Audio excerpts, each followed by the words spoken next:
आज या परिसरामध्ये जो देवळाचा जीर्णोद्धार होता आणि प्राणप्रतिष्ठापना होती, त्या कार्यक्रमासाठी मी सदानंद चव्हाण आम्ही सगळेच या ठिकाणी आलो होतो. आम्ही आल्यानंतर जी विकासाच्या कामाची मागणी इथल्या ग्रामस्थांनी केलेली आहे, ती सगळीच्या सगळी विकासाची कामं 1 वर्षामध्ये पूर्ण करण्याचं अभिवचन इथल्या आम्ही ग्रामस्थांना दिलेलं आहे. आणि याच परमेश्वराचरणी प्रार्थना केलेली आहे, की या परिसरातल्या कुठच्याही व्यक्तीवर संकट येऊ नये, एवढी ताकद आणि एवढं आरोग्य त्यांना मिळो. अजित पवारांचं अपत्यांत त्या ठिकाणचे फुटेज जे आहेत देण्यासाठी केंद्र सरकारने नकार दिला आहे. हा शेवटी प्रोसिजरचा भाग आहे. त्यांनी का अजितदादांच्या फुटेजबद्दल असा निर्णय घेतला मला अजिबात नाही. साहेब, महाडमधून एक बातमी समोर येते की भरत शेठ जे मुलं विकास शेठच्या मुलाला एका पोलिसांनी निवडणुकीच्या काळात मदत केली नाही म्हणून आता आत्महत्येचा प्रयत्न करणार अशी एक महासंचालकांना पत्र दिले. या संदर्भात काही माहिती आली का मला काहीच माहिती नाही. जर तसं पत्र दिलं असेल त्याची चौकशी कारण होईल ना. विकास शेठ हे निवडणुकीच्या आधी पण वादाच्या भरात नाही, ते ठीक आहे. त्याची माहिती घेतील पोलीस किंवा अन्य ज्यांच्याकडे पत्र गेलेलं आहे ते माहिती घेतील. परवाशी आमदार भास्कर जाधवांनी मेळावा घेतला. त्या मेळाव्यामध्ये आपल्यावरती तुफान टीका केली. सोडून द्या विषय, पुढे विचारा. अजित पवारांचा ज्यावेळेस अपघात झाला त्याच्यानंतर विकासाची कामाच्या बद्दल मला विचारा. त्याच कोणी दिवशी टीका सर, केली, काय केली त्याला किंमत द्या. तुम्ही शिक्षण मंत्री सुद्धा राहिलेला आहात आणि अल्पसंख्याकाचा दर्जा 75 शाळांना तातडीने नाही, फार कसं काय चुकीचं आहे. अचानक म्हणजे ज्या पद्धतीनं अजितदादांवर अंत्यसंस्कार चालू होते त्याच दिवशी त्या 75 शाळांना मंजुरी दिली गेली. मी देवेंद्रजी फडणवीस साहेबांना मनापासून धन्यवाद देतो. त्याला सगळ्याला स्टे दिलेला आहे. काही लोकांच्या बदल्या केलेल्या आहेत. काही लोकांना सस्पेंड केलेलं आहे.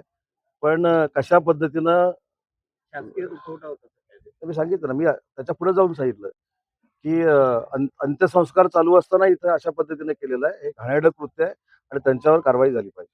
तर चिपळूणच्या सभापती पदाचा जो विषय आहे, निर्णय तो कधी पण लागेल काय? थांबा, घाई कुठं आहे अजून? साहेब, कराड चिपळूण रेल्वेचा विषय सातत्याने पुढे येतोय. 451 कोटी त्यावेळी त्या सरकारने, राज्य सरकारने मंजूर केले. त्यांनी उद्घाटन पण झालेलं आहे त्या प्रकल्पाचं. भूमिपूजन झालं होतं. भूमिपूजन. भूमिपूजन झालं होतं. काही ठिकाणी रस्त्याची कामं पेंडिंग आहेत. काही ठिकाणी कॉन्ट्रॅक्टरमुळे पेंडिंग आहेत. तिथं रिस्क अँड कॉस्ट करून सुद्धा टेंडर देण्याची प्रक्रिया त्यांच्या डिपार्टमेंटकडनं होते. साहेब, राज्यसभेच्या निवडणुका काही महिन्यावर येऊ शकतात आणि मुंबईमध्ये राहुल शेवाळे असतील आणि संजय निरुपम यांच्या दोन्ही नावाला चर्चा आहे. त्याच्याबद्दलचा निर्णय माननीय एकनाथ शिंदे साहेब घेतील. याच्यावर आम्हाला कोणालाही बोलण्याचा अधिकार नाही. मुंबईमध्ये एकच खासदार आहे शिवसेनेचा. त्याचा निर्णय एकनाथ शिंदे साहेब घेतील ना. राज ठाकरेंना राज ठाकरे एकच जे एकनाथ शिंदेची भेट झालेली आहे त्याचं संजय राऊत म्हटलेले की विकासासाठी आम्ही राज ठाकरेंना एक सोबत घेऊ. राजसाहेब का भेटले एकनाथ शिंदे साहेबांना हे एकनाथ शिंदे साहेबांना माहिती आहे आणि राज साहेबांना माहिती आहे. पण राजसाहेब एकनाथ शिंदे साहेबांना भेटल्यानंतर अनेकांच्या पोटात पोटसोळ उठलाय, हे खरं आहे. त्याच्यामुळे त्यांची भेट ही काही लोकांच्या पोटात पोटसोळ उठण्याच्या कारणीभूत ठरलेली आहे. चिपळूणमध्ये सभा झाली त्या सभेला एकनाथ शिंदे साहेब असे म्हणाले की सदांचा सभावरती मोठी जबाबदारी देण्यात येणार आहे. अशी कोणती जबाबदारी त्यांच्यावर देण्यात आहे माहिती? ते आता एकनाथ शिंदे साहेब जेव्हा परत येतील तेव्हा त्यांना विचारा. पण ते देतील एवढं नक्की.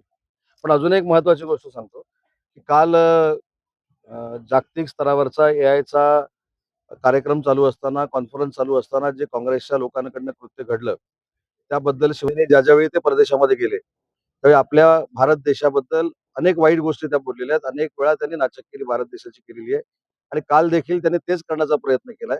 त्याच्यामुळे या सगळ्या काँग्रेसच्या लोकांच्या अकलीची कीव करावीशी वाटते. म्हणून काँग्रेस पक्षाचा आणि विशेषतः तर ते अख्ख्या महाराष्ट्रामध्ये हे आंदोलन होणार आहे.